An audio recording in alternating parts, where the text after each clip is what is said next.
Do you sometimes wish your garden could be just a little bit prettier? In this video, I'm going to share with you 3 gorgeous garden details that really helped me take mine to the next level. So the first thing you might want to consider is adding a table. It does 3 things. It adds height, it creates a focal point, and it gives you a place to create something of interest at eye level. A still life, a beautiful arrangement, whatever you have. It doesn't have to be expensive or made from fancy materials. This was all made from recycled material that we salvaged when we took down a trellis where we had wisteria growing. So my husband helped me cut it. We just bolted it together. I did paint the legs black because I wanted a little bit of contrast. But again, I don't, because it's salvaged wood, I don't worry about it being out here all year. At some point, I might sand it and seal it, but for right now, I'm just leaving it rustic. The second gorgeous idea that I love is adding a garden mirror. You'll notice that I love it because I have 3 of them in different places. I got this at the thrift store for $18 and refinished it myself, and that's the subject of another video. But for now, just be on the lookout for a garden mirror. Depending on the size of the table that you have, make the mirror as large as possible. It has a lot more impact. Bigger is usually better, especially in a small space. So the reason I like mirrors in the garden so much is that they reflect light, they reflect the scenery, and they add dimension. The only thing you have to be careful of, exactly what is it going to reflect? So if it's going to reflect the side of a garage or something that you don't enjoy seeing more of, you have to really think about the placement. But a garden mirror, so worth the effort. Now, a word of caution.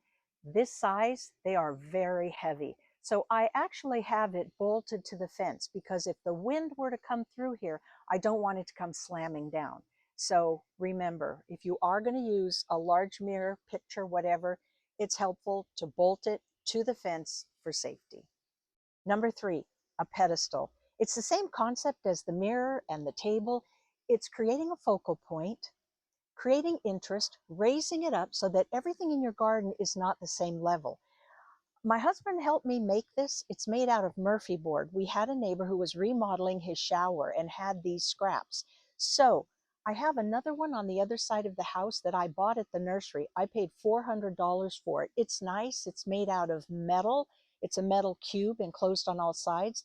But when I wanted another one, I really didn't feel like going back and getting a second one and spending that kind of money. So I came up with the idea of making one from this Murphy board.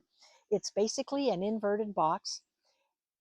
We turned it upside down, drilled a hole in it, so we do have the drip coming through, and it goes up through the bottom of the fern, so it's completely attached to the drip and it waters itself.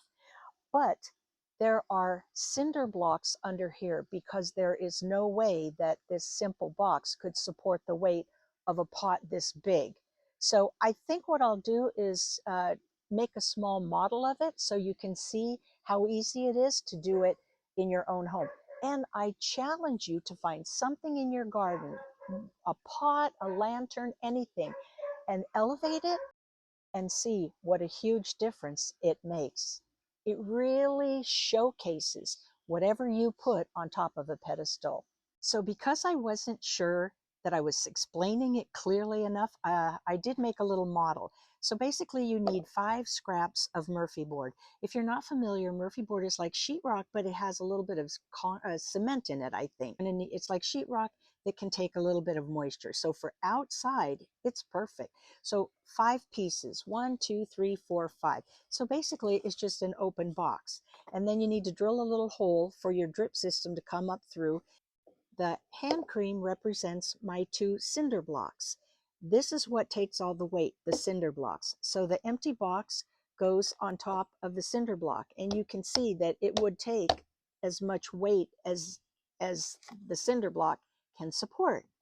So in my case, I have a little bit of ground cover planted to kind of hide the transition here.